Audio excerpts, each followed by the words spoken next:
What is shaking, everybody? As you can see, our next guest is a former colleague of mine. We did NBA games together on ESPN way back when. He's actually going to be doing NBA games again for NBC coming up. But right now, his duties are play-by-play in Sunday Night Football, which is going to be the 49ers and the Falcons this week. It's a pleasure to welcome Mike Tirico to the show. Mike, what's going on? How you been? Partner, they have finally found something to catch up to you. You've been ahead of all of us forever. But now, finally, technology. You, a mic, the backyard, and your dog. Like, damn, this is the 20 years ago, if you said this is it, I would have said, yeah, you're right. But it'll never happen. This is it. It never happened. And it did happen. It did. I love it. I got the fountain, I got the dog, I got the mic, and I get to interview my friends and just have a beer. Good. And then it's a 5-step commute. It's the best. that is fabulous. It's the best. I'm going to start you with a story before you start me with a story. So, okay. So we're back in the NBA doing the NBA, and I got to speak to the coaches in Chicago. The coaches meet every year in Chicago, right? So at the coaches meeting, and like I'm going in and go, wow, man, I think of when I started this 23 years ago, there are a bunch of dudes in here whose games I did. So I start doing the math because I'm a loser. And I'm like, okay, of the 30, I've done games that 12 of you have coached, or 11, I forget what the number is. And I've called games like 7 or 8 of you. And I'm like, this would be a great way to kind of introduce it. So I'm going around the room and I'm like, like, think about it. Like, there's Chauncey Billups. Chauncey, I got to hand you the Finals MVP trophy, right, up on the stage. Yep. So cool. And this guy and that guy, and then Doug Christie's there. Like, Doug, man, the first NBA game I ever did was you were playing, and it was a preseason game against the Lakers. And I'm like, oh my god, because that was the famous Doug. I remember that game. Yeah, yep. That's the first NBA game I ever did, and it was with you, our sideline reporter Sal Masekela. Of X Games fame, right? Yeah. And of course, the Lakers and the Kings had that contentious thing going back to the finals in the Western Conference the year before. And this is the first meeting, and this brawl goes up the tunnel, and you can look it up on YouTube. It's ridiculous, right? So I remember I get to the break, and I look at you, and I'm like, is every game like this? What the heck? This is the NBA? Like, oh, my God. So it brought me back to one of my favorite nights of my career, sitting there at Ben Staples going, what the heck is going on, man? But it was a good laugh, and I brought up your name. So when I do this, I said I got to tell the story again. Remember Sal Masekela in Seattle? Yes. Oh my God, I forgot about that. For those that don't know the story, so Mike and I are doing the game. I don't even know who they're playing. It's up in Seattle, and I don't know if Sal was embedded in the Seattle locker room or on the Seattle sidelines or whatever, but he spent most of his time on the Seattle sidelines. He was kind of bouncing back and forth. We'd go to Sal. Great guy. It's the first time he's ever done the NBA, as Mike said, an X Games guy. So he's hanging out on the Seattle bench with the Seattle players, getting some like scoops and stuff like that. So really close game, end of the game. And I forget who it was from Seattle. It's like a 1-point game, come down. Seattle hits a shot, buzzer beater, boom. Camera goes from the players on the court and pans on the sidelines, and all the guys are going crazy. And there's Sal in the middle of it going like this. Yes, we won. I totally remember that. There was our ESPN reporter going, woo! And now we'll go to Sal with Kevin Durant. Sal.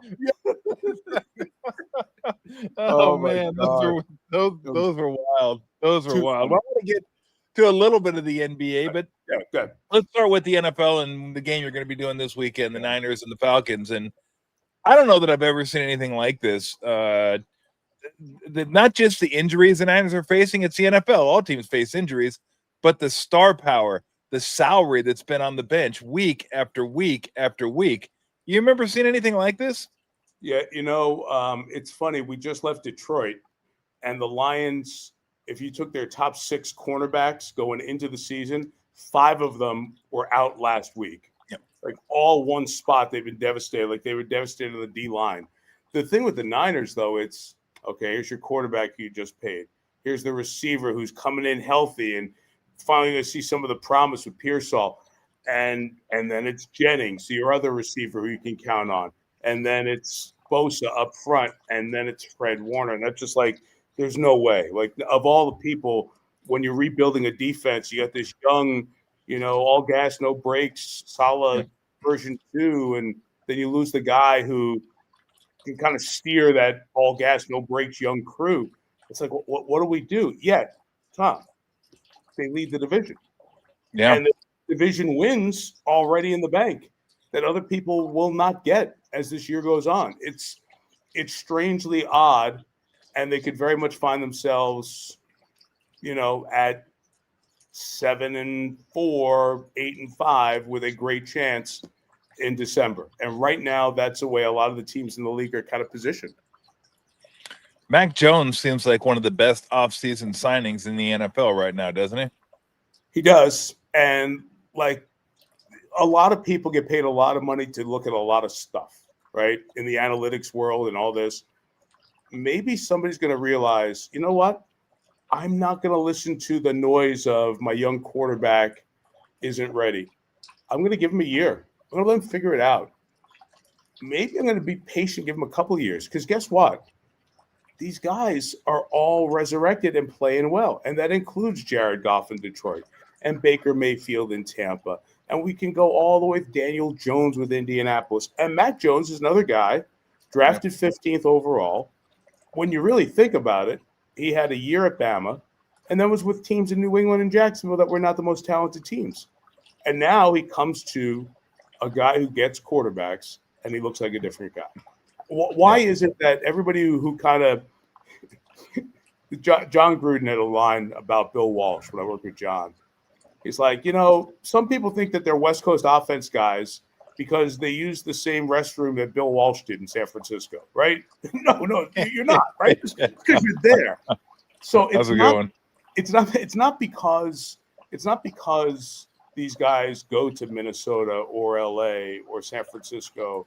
It's because of the quality of the coaching they get from McVay, from Shanahan, from O'Connell. And, what's add Matt LaFleur to that in Green Bay is like the story of that group that kind of grew up together in Washington and LA. That's a story that I think will be told in the NFL for 20, 25 years after we're all done with this, because that group knows what it takes to build an offense, to coach a quarterback, and to get guys right. And Mac Jones is another guy who that group has gotten right, and hugely beneficial. Hopefully make him some money down the line as a number one. Yeah. Right now, it's winning games. It's kept the Niners season afloat. You want your backup quarterback has to be able to get you 3-1 through a 4-game stretch, and give you a chance. If you lose your quarterback for the year, you're probably not going to win the Super Bowl if you're a quality team. But that guy's got to get you through a month, and right now he has. And beat Atlanta if he's the guy this week, right? Beat Atlanta or just keep this thing going. You've done everything and more, and full credit to John Lynch for the signing and to Kyle for getting this done. Yeah, you don't have to go above and beyond and be like Jeff Hostetler or Earl Morrall, but you gotta get a month. Like, just give me. Don't sink us. Like, be the guy that keeps this thing afloat. And he's done even more than that. I mean, he's been really, really good. I mean, the one thing that's obvious that he doesn't give him that Purdy does is the mobility, just the ability to move around in the pocket and maybe pick up 5 or 6 yards, a critical third down with your feet. The throws have been spot on, and you can see why Shanahan liked him coming out of college. Like, his timing, his accuracy, he's not afraid to let it rip. He's not a check down guy. I know Shanahan hates that. And by the way, you mentioned all those coaches. I'll give my buddy Mike Silver a plug. The Why is Everything is a really, really good book that kind of details their relationship and all the stuff that they had, they went through together, and now they're flourishing. But No, you're right. And if I said that Mac Jones is the best, Daniel Jones is the best offseason signing. Mac Jones, one of the best offseason signings. But yeah, Get the last name right. It's fine. Yeah, he's done that. Yeah. I mean, the game. I mean, think about this, Mike. They could have easily lost to the Seahawks. Mm-hmm. Could have easily lost to the Cardinals. Thought they were going to lose to the Rams. I mean, that Collins punch fumble was just one of the plays of the year for the Niners. I mean, they've won games that they're probably on the 20% ledger side toward the end of the game, and they're just. I think that belief means something when you move down further into the season. It does. In those spots you can do those things. And let me add one more thing to the quarterback part of it, Tommy. It's not just can you come win 3 or 4 games. It's can you Mariano Rivera? Can you save a game? Can you save the game that we lose our quarterback somewhere in the third quarter with a lead? Can you come in and not be afraid to run our offense, right? So, I mean, it used to be the starting pitcher in baseball, right? Then it used to be the goalie in hockey. Those like irreplaceable, most important, outsized the fraction of the team that you are. But because of so much that happens at the line, it's that quarterback now more than ever. I'll give you something that was interesting. I was talking to one of the Detroit offensive coordinators. We just had them last week, so it's a lot of top of mind stuff. But we were talking about like where Jared Goff is mentally as a quarterback. He started 70 games for the Rams and now 71 for the Lions or something like right around that. And where he is mentally now is, they send in 2 plays, right? And we see it all the time. Check, can, alert, Yep. your head, And so you know that they are getting to a second play or they're giving the illusion that they're getting to a second play, right? So Goff last year, he was asking for a third play. Can you give me can I get some one words that if neither one of these is going to be an optimum play, can I get to a third, right? And that's the high level of what that position has become. All this with the play clock running down. You've just maybe been hit by a guy on a pass rush. Somebody's called in this absolute mumbo jumbo, scat 346, why looky, all this stuff. You're spitting that out and you're making sure every guy is right. Some dude's looking at you and you're motioning him and all that. And to get to that right play, to get a first down, to keep a game going is everything now in football. So I love where the game is in terms of the value of a quarterback. And I think we see you need more than one. And that, to your point, has given the Niners a chance to get Purdy back healthy and give themselves a chance going through the last half of the season. You just want to have a chance to get yourself into the tournament and get hot, right? And you're not going to get Bosa and Warner back in all likelihood, Warner. But if you can start piecing something together on defense and you get all your pieces back on offense, maybe you become a team that can score 30 a game. That's what you have to. No, the offense is definitely going to have to lead them. I love watching the old NFL coaches stuff when they talk about plays. And like back in the 70s or 80s, they're like, what was that play? And they're like, oh, slam 14. We used to run that all the time. I'm like, slam 14. See, I go, you can call a play. You don't have to be John Gruden. Not everything has to be 80 words. It's almost like these guys do it to impress themselves or impress. It's like, if you had to, if somebody came in there and said, look, my finger's on the button and I'm about to push it, shorten some of this shit up. I guarantee you they could shorten it up. Well, some teams have those one-word calls they can get to for an automatic play. Like something happens at the sideline and it may be a catch, may not be a catch. Everybody runs to the line of scrimmage. Yep. They either have an automatic play or a one-word play they can get to, right? So the language gets shortened. The college quarterbacks have a lot of one-word plays or look at the sideline, right? So that is possible. What these longer plays do, and I've asked guys about that, what they do is the length of the play tells everybody every little detail. So it leaves nothing to chance, right? And in a world where you're exchanging personnel all the time, and I've never asked a coach that. It's a great conversation. Maybe that is why the length of these plays, it's a little control freakish, right? Yeah.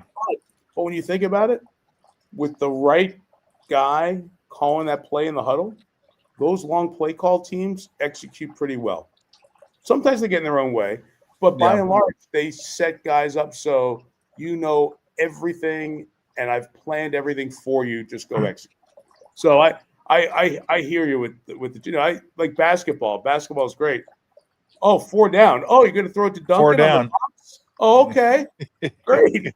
Guess what? If I know it, they know it, and they can't stop it. That's the beauty of that, right? Do you think here? So, and this has a little bit to do with baseball, because one of my least favorite things in baseball is this, Mike. After a guy pops up, strikes out, gets hit, or whatever, you get all the fielders that take their hat off, look at their hat, put it back on, and move 2 steps to the left. It's like I think coaches, and in football, it's the play calls. You said everybody knows exactly what to do. I get it. In baseball, it's the cards, and everyone knows exactly where to be positioned. Right. I'm wondering if athletes don't think as much today than they did 30 years ago because they aren't being asked to think as much. Like the coaches don't want them to think. And I think it's a disservice to the athletes, a disservice to the game, because great players with great instincts are super fun to watch.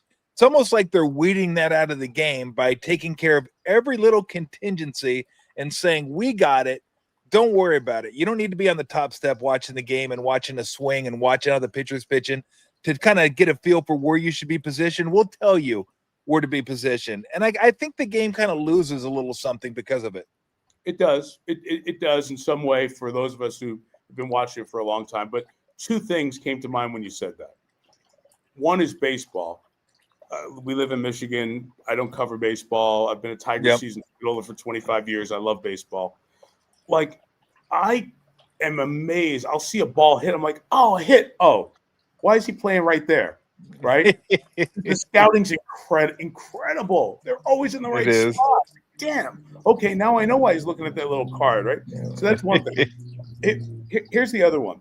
So you sat next to me for several years doing NBA games, and we all have charts. You know, Fitz has one, Papa did it. We all have charts, right? So I got my chart, and now I'm doing the NBA for the first time in 9.5 years. So I'm going to go back and say, okay, here's what I used to do to prepare. How am I going to adjust this so I'm ready for today's NBA and modernize it a little bit with more stats, more stuff. And then I go to list the number of assistant coaches. And you know this. It went from 2 to 3 to 4 and a workout guy to 5 and 2. And now there are 9 freaking assistant coaches. It's unbelievable. It's unbelievable. And like, now that's the point. So the NFL, my gosh, there are 17 assistant coaches. I mean, there's an assistant wide receivers coach. There's an assistant coach to every position, and then you've got analysts and all this other stuff in college football. And so we have thickened up the coaching staffs so no stone gets unturned. And even like the guys in the booth who are the analytics guys during the week, you know, here's a good part of it. And your point is well taken. It's changed, but everything has become more precise. And the margin of winning and losing has become more precise, and ergo, you've got more guys to look into that. So that we don't see as many teams screw this up in the NFL, where you'd go, it's 4th and 2. What are they going to do? And then the coach is doing the old Jackie Gleason from the Honeymooners. And then the play clock runs down. Like, oh, I got to bang a timeout. I don't know what we're confused. I can't remember the last time I said, they're not decisive here. They're going to have to take a timeout, right? Why? Because there are loose leaf books this big. You can't take a computer into the coach's box in the NFL. You get a book this big with every scenario already played out, depending on the time of the game. Okay, we're up 10 to the third quarter, 8 minutes left. This stretch. So as the drive starts, I'm the guy with all the stats. You're the head coach. Drive starts at your own 26, I'll say, hey, Tom, from the 40, the other 40 in is a green zone. We're going for it. The 40 to the other 45, that 15-yard stretch, that's your call. That's kind of 50-50. Everything else we're punting. So they know. Like they know. Now, if your punter's hurt, your long snapper, your personal protector, the wind is blowing, all those factors can change that. But otherwise, there's an answer. And all of a sudden, as soon as you get to the 40, hey, we're in the green zone. You got 2 plays to get this, right? So while there's a little bit of that feel, a little bit of texture taken out of it, at the end of the day, it makes for maximum opportunity for the athletes to thrive. That's the same thing you were saying about quarterbacks and plays and all that stuff. We've coached, you could say overcoached, but we've max coached so many now that we are just handing everybody the opportunity. Learn, go play. Learn, go play. Oh, we're handing them the fish. We're not asking them to go fishing. Is basically what's happening. And for those that are wondering, Mike's chart and my charts were completely different when we were doing NBA games. A little bit different. His charts and my charts. A little bit of info. You had less. Yeah, all right, fine. But so I did. So Keith Jones is the GM. Keith Jones is the GM of the Flyers. Yep. And we did. He worked at NBC for a long time doing hockey. Awesome dude. Jones is one of my favorite people. So during the bubble, your COVID, we're doing the hockey playoffs, and we're doing them in Stamford, Connecticut. And so we're in a booth, and he's on one side, and I'm on the other side. The games are being played up in Canada, and we just got TV feeds, so we're calling it off the monitor. And I'm there, and I got my charts, and I only did like 13 hockey games in my life, so it wasn't very good. So I'm kind of focused. I got all the numbers and colors and all this crap. And Jonesy's on the other side. He comes in after doing a studio segment, sits down. I'm like, Jonesy, you need a roster? No, I'm fine. Tommy, he did the whole game with nothing. He did the whole game without one piece of paper in front of him, one stat sheet, and he's brilliant. He's so damn good. He's brilliant. I'm like, damn. Like I was grinding for hours on 6:15 minutes played at even strength. And Jonesy's just over there like, yeah, this is great. Got it. Let's go. Let's go. Something we were talking about a few minutes ago, and I wanted to ask you about this. My contention is that efficiency has gotten in the way of entertainment when it comes to sports. And I understand why, because if I'm part of an organization, my job is to win basketball, football, baseball, hockey games. That's my job. I'm not concerned with the entertainment. Efficiency in that NBA. Yeah. Everybody looks the same now. They want layups, they want free throws, they want 3-pointers. That's efficiency, that's analytics. Right. And it makes for a sport to me that's not as exciting as it once was that it could be. Baseball is strikeouts, lift, home runs, swinging from your ass with 2 strikes because that's what the charts tell you should do. It hasn't quite got into football as much now, although we know what everybody's going to do. We know they're going to go for it on 4th down and that's it. All that kind of stuff. Football. It's gotten into football, no doubt. But I think baseball and basketball, Mike, it makes it just, look at all the stuff that we used to watch growing up with baseball and basketball that's not even in the sport anymore. Well, 3 things. 1, we've always got to be careful not be the old guy in the barber shop and say it was better in our day, right? Things changed for the better. We used to sit in the back of station wagons without seatbelts, right? And just roll around. I miss those days, Mike. I know you do. I know who I'm talking to. No, I know my audience, right? Costas told me early on, always know your audience. I know my audience. Trust me. So listen, but here are 2 things, Tommy, and you're right in general about that. I should say I agree in general with you. Here are 2 points each sport. The NBA, right? 3-on-2. Kick it to an open wing for a corner 3, right? Yep. I can't tell you the number of times doing games, after working with you, worked with Hubie Brown for 10 years. Yep. I can't tell you the number of times that when the guys come at 3-on-2 and it's pitched to the corner, Hubie's like, come on, right? Because it's just against everything you thought you'd want to exactly. Right? So there's that, okay? But in the playoffs, what happens? Guys get tighter. Yep. The rim stays the same size, but the shots don't fall as often. The percentage comes down. Yep. In the playoffs, you are almost better off taking it to the basket, right? Even though the analytics say no, the pressure says, let me go to the basket. at the basket, there may be a little more momentum. I may get this guy in foul trouble. It's a higher percentage shot. I'll take the higher percentage of make compared to the number of points on average I get with this next attempt, all that stuff. In baseball, what did we see late in the key playoff games? Oh, here's Billy. He's squaring a bunt.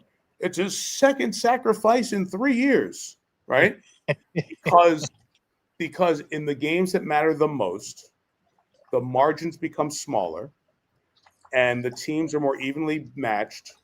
Therefore, those little things for this much of an edge outweigh the analytics slightly, right? So I do think it's good to have teams that don't just play by that analytics if you've got a team that's going to go all the way.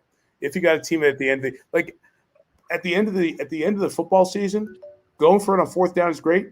You know what? If it's a playoff game and I'm up 4, maybe I want to punt the ball, or even better, maybe I want to hand it off and milk the 40 seconds or make them call timeout and not throw on third down, incomplete, stop the clock, and hand them 46 extra seconds, which just that still drives me batty, So it's evolutionary. We can't be the old guy and say it was better in our day.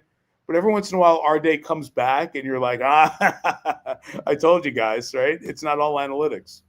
Oh no, that's where you're wrong. I can be that old guy that says my day was better.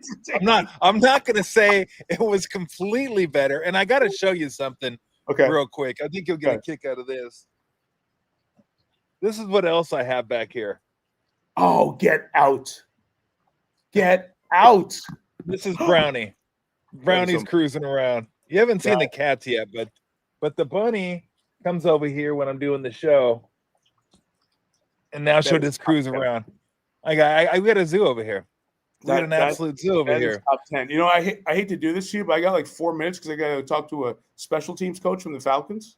Oh, okay, fantastic. And real quick, I totally screwed up the tech on the first 10 minutes of this. That's okay. No worries. And here's a great thing, Mike, about the porch, is you get to scream on the porch all you want, and then you leave the porch. And then guess what? The person on the lawn goes to the porch. Everyone gets their turn on the porch. We're not leaving anybody out. It's like a conveyor belt. Like you were on the sidewalk, then you were on the lawn. Now you get your turn on the porch, and you can yell and scream and rant, be the guy yelling at the clouds, and then you'll leave. And the people that never thought they would be on the porch, everybody gets their turn on the porch. That's what I'm saying. Use it wisely, but everyone gets their turn on the porch. That's like so. If you made that the title of your TED Talk or your Tom Talk, people would love that. Everybody gets their time on the porch. It's a Tom Talk. That would be amazing. It's a Tom Talk. There you go. Amazing. Yeah, it would be amazing. All right, real quick before I let you go, is Bijan Robinson the best running back in football? I would have a really hard time separating Saquon, Bijan, and Christian. I really do, because like you judge them on a couple of things. What's the threat of their passing game, right? Now, I would say Saquon can be very good as a receiver.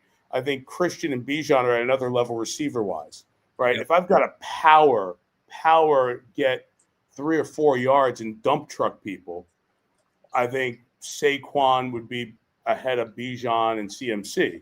But now if I got a Juki in the open field, Christian may be right there with Bijan and then Saquon after that. Not that they can't all do it, right? So we're really splitting hairs. But right now, given how little he's played relative to the other guys, Bijan's in that position where you might say, if you gave me all 3, I'd pick Bijan because he's going to last a little bit longer than the other 2. But it's really cool that Bijan and Christian trained together in LA over the summer for a month. And they're really good pals and get along. And that just adds to the game story a little bit, which I think is pretty neat.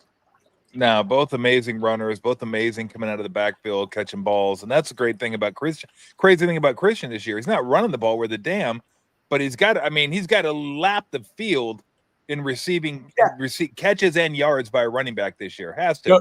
No doubt. And, that 3.1 per carry, that's going to come up. Kyle's not going to. It better. That's got to come up all the way around, right? Which makes what Mac's been able to do even more impressive. And Kyle said, Yep. okay, this isn't working. I'm not going to sit here and, keep putting the head into the wall. I'm going to figure out other ways to kind of get the ball on the edges, get the ball in the perimeter, and get stuff done. Oh, there you go. There I think it's time for you to get going. Let's do it again. Maybe basketball season. Talk about some NBA on NBC. And I'll go outside in my yard when it's freezing cold in Detroit and do it with you. How about that? Yeah, you should do it. Both do it from the backyards. Let's both grab a beer. On. Sold. Love you, brother. Thanks, Mike. Love you, man. Man, see you soon. All right, take it easy, Mike. There you go. The great Mike Tirico. He's the best. Now we did have a little bit of an issue trying to hook up the sound earlier on, which is why it was a little bit. Now we got 30 minutes, but I mean, like that guy is super busy, so I always appreciate the time that he has. He was one of my first partners when I was working for ESPN, calling basketball games, and so yep, that was the game right there. That was the game. That was the game we were calling. And mind you, this is a preseason game. I'm like, preseason? What are we doing here? I think this is a preseason game. Is it? Was it not? I doubt it was a preseason game. Look at everybody playing too. Everybody's out there playing during a preseason game. Shocker. Big Shaq, Weber, Vlade.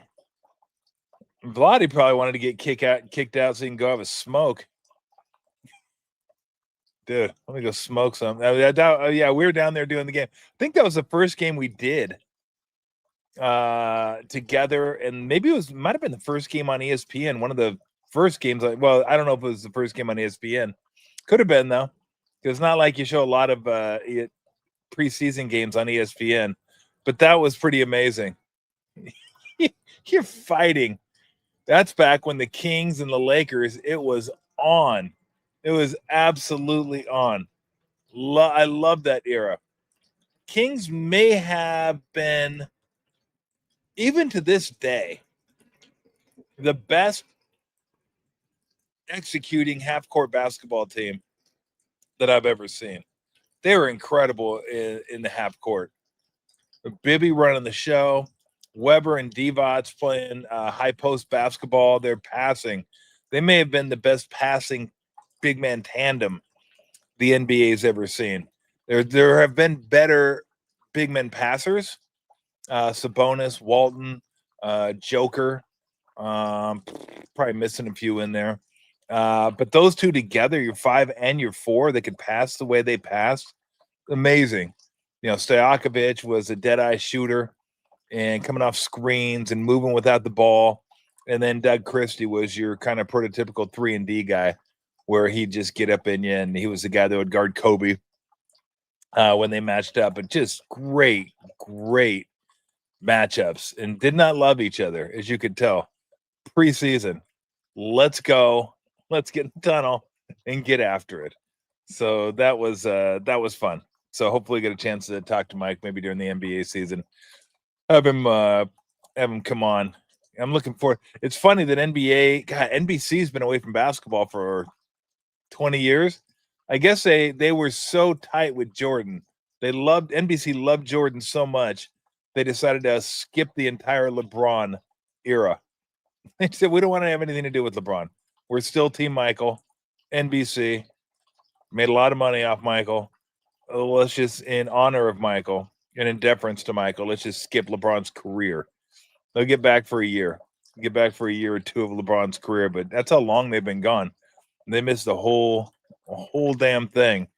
And so, anywho, all right, we'll take some comments if you want.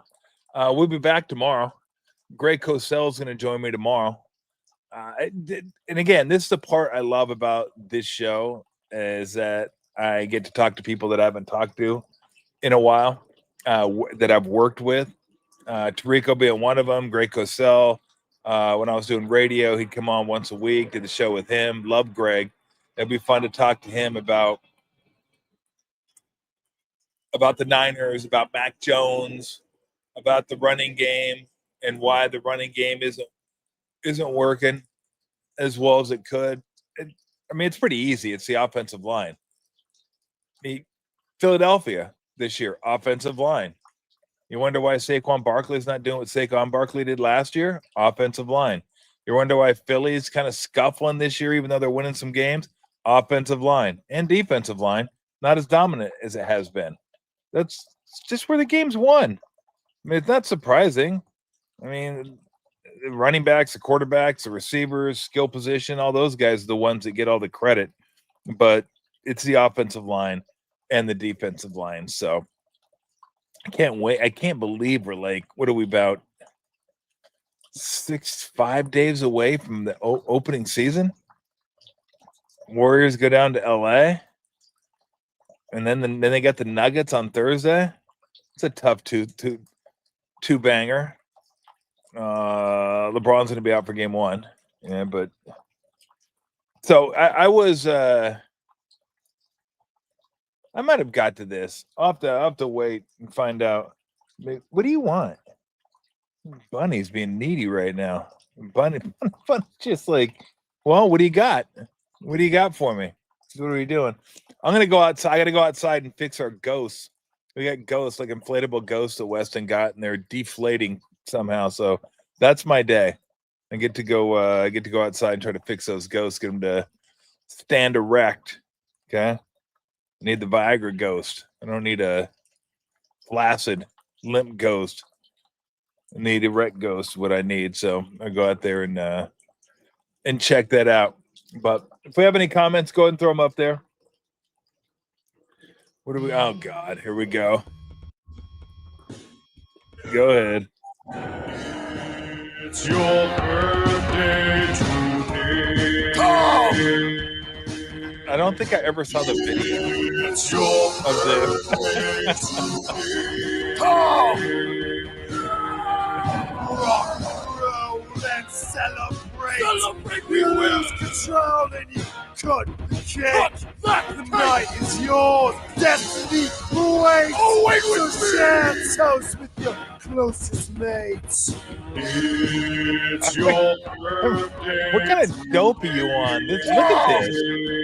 You got a fucking coked out lamb, kitty, John Wayne Gacy driving around cars, dogs, exploding trucks, aliens, little karate, blowing with the hat.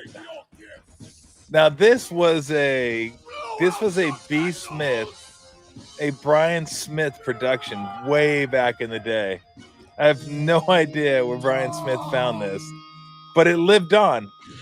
Every time it was somebody's birthday and we knew about it, we would play it for him at the end of the interview. We'd play it for him, and that was our thing. It was a dumb song, a weird song, but it's still around. It's still here. So yeah, I might have a few IPAs tonight. Going out with Lori. I'm not sure what we're doing, but I'm just along for the ride. I'm good. I'm like, okay, good. I just whatever you got planned, we're good to go. So, but yeah, that's pretty much it for the day. I got nothing going on. Nothing going on. So yeah, tomorrow, Greg Cosell and then Dr. Bob and Dennis Ranahan. So we'll break down the Niners play. We'll break down Mac Jones play. Look around the NFL, maybe just a little bit. Kind of curious as to why Daniel Jones is doing as well as he has. I'm guessing offensive line's pretty good there in Indy. Does he expect the Eagles to get back on track? Just kind of go around the NFL, but I want to obviously concentrate on the Niners and get some of his thoughts on what he expects with guys coming back now, what the defense could be like without Fred Warner and Bosa. So Dom, it was a little Tool video, but not quite. I mean, Tool was quite a bit darker than that video. That was I need drugs that fueled this. I know, huh? Who doesn't need the drugs that fueled that masterpiece? Like that had a little bit of everything. That was just, it was wackadoodle. It was a little bit of everything. And so, I should mention, thank goodness the Blue Jays not tied it up, but cut the deficit to 2-1. Now they trail the Mariners in the best of 7. I just want to see it go 7. I want to see a game 7. No, I don't need Girl Scout cookies. All right, no, don't need Girl Scout cookies. But I'd like to see the Brewers do the same. I don't know if they will, but I'd like to see the Brewers get a win. I mean, I bet them to win the World Series, so that'd be nice. To hey, maybe jump in the series just for the heck of it. But we'll see. I don't even know who's starting for them. That's a problem when you're in the NLCS and you don't know who's starting for you on a game-to-game basis. Last game was Peralta. That was probably the one they needed to get. Let's see. Oh, that game's today. Jesus. 3:00. Oh, day game down there. Who do we got pitching? Ashby? Fucking opener again? They're so fucking toast. I mean, they're just so toast. What do they do? What did Milwaukee do? I'm trying to remember. For game 1. Who started that game for them? That was fucking Ashby. That's what I thought. Ashby starting 2 of the first 3 games. It's like the Giants. Who was the guy that started back-to-back games for the Giants? Wasn't that Brebbia? I'm like, that's not a good sign. When you got a guy starting back-to-back games, that's not good. Yeah, I think it was John Brebbia. You guys can correct me if I'm wrong on that, but you are in the NLCS, National League Championship Series, and you have an opener starting game 1 and game 3. You fucking nothing else. You have nothing else.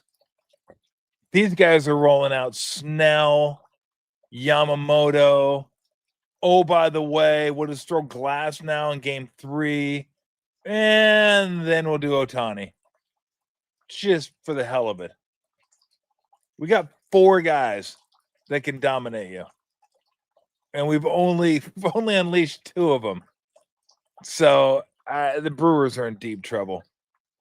I knew that Woodruff injury would come back to get him at some point, and I guess it's a lat. So that kills him. That absolutely kills him. But good Lord, this is what we're doing. What's up with my photo on Wiki? I have no idea what you're talking about. I haven't looked at my photo on Wiki. I don't know what it looks like, and who knows? Oh, okay. That was a basketball card. That was an old Arizona basketball card. Yeah, that's kind of a dumb pose. I don't know why they had us do that, but what are you gonna do?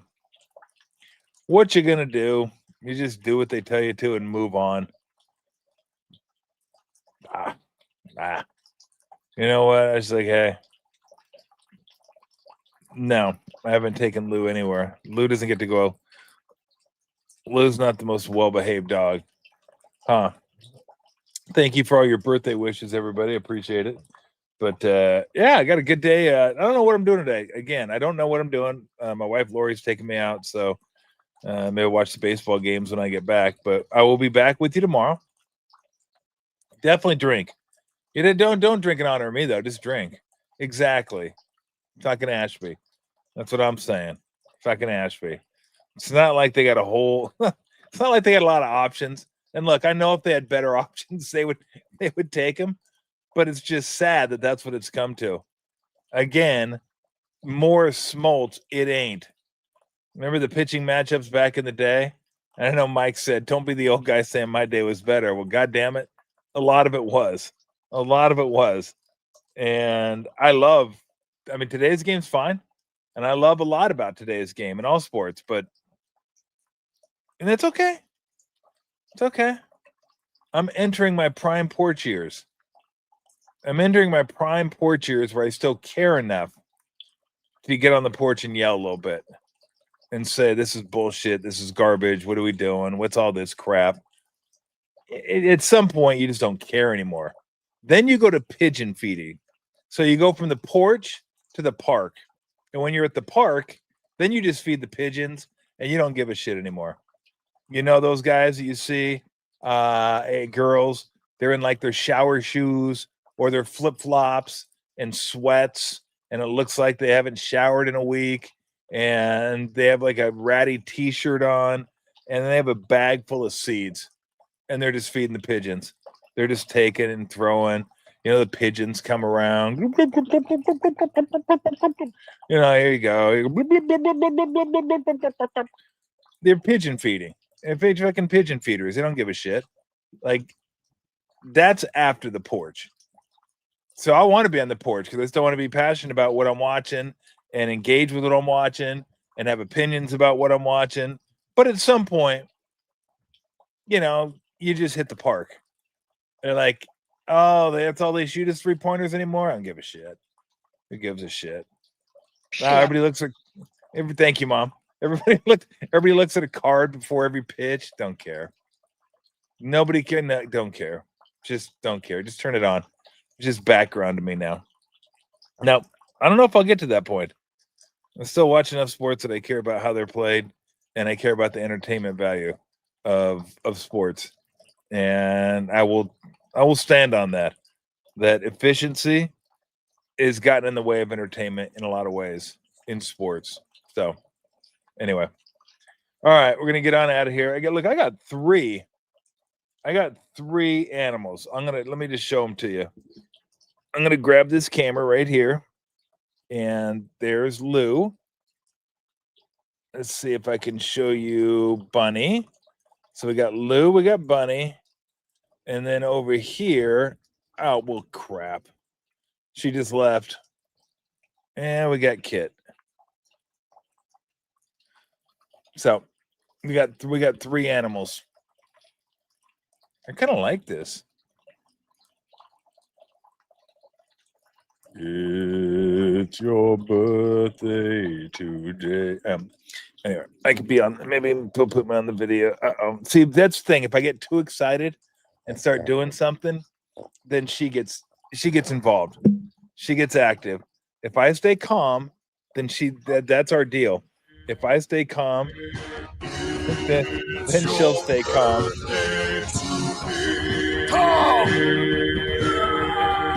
Rock, roll, and celebrate. We lose control and you I mean, look at all the ridiculous shit. is yours. John Destiny. So you got the night, the baby in space, the by 1940s Overlook Hotel party, dudes surfing in the 30s, aliens dancing. I don't know what they're dancing about. There's that spastic, poked up lamb, kitty, Gacy, puppy, more puppies, cake, burning truck that's exploding, little jujitsu, dude's kicking the shit out of the birthday cake, got the hat on. He's like, come get some. 3 dogs, could be puppies, could not. I don't know if they're brothers. Alien at the circus. This dude's helping out some old chick, and the lambs are going, what the fuck's that all about? I have no idea what we're doing here. And then my name just comes rolling about. And then more fire. There you go. There you go. She might go to bed. Look at this. I'm like at a nursery, at a doggy nursery. She's like, yeah, I'm just gonna go to sleep. How about that? You ready to go? Yeah, you're ready to go. She goes, let's go do something. Let's go do. I don't know what we're gonna do, but she wants to. And then Kit's actually right here. She's ready to jump on my lap, but Lou's in her way. So, all right, everybody, have a great day. Thanks for all the birthday wishes. Appreciate it. Enjoy the games tonight. Have a beer. Crack a beer for me. And I will see you tomorrow, 12:30. 12:30 tomorrow. Greg Cosell will join me for about a half an hour, 20 minutes. And then Dr. Bob. And then Dennis Franahan. And then we'll send you off into your weekend. Good weekend plan for me, too. Cleaning out the garage this weekend. That's right. Get my son's truck. Gonna get busy. Get busy living or get busy cleaning the garage. And I'm gonna clean the garage. Let's go, Red. See ya.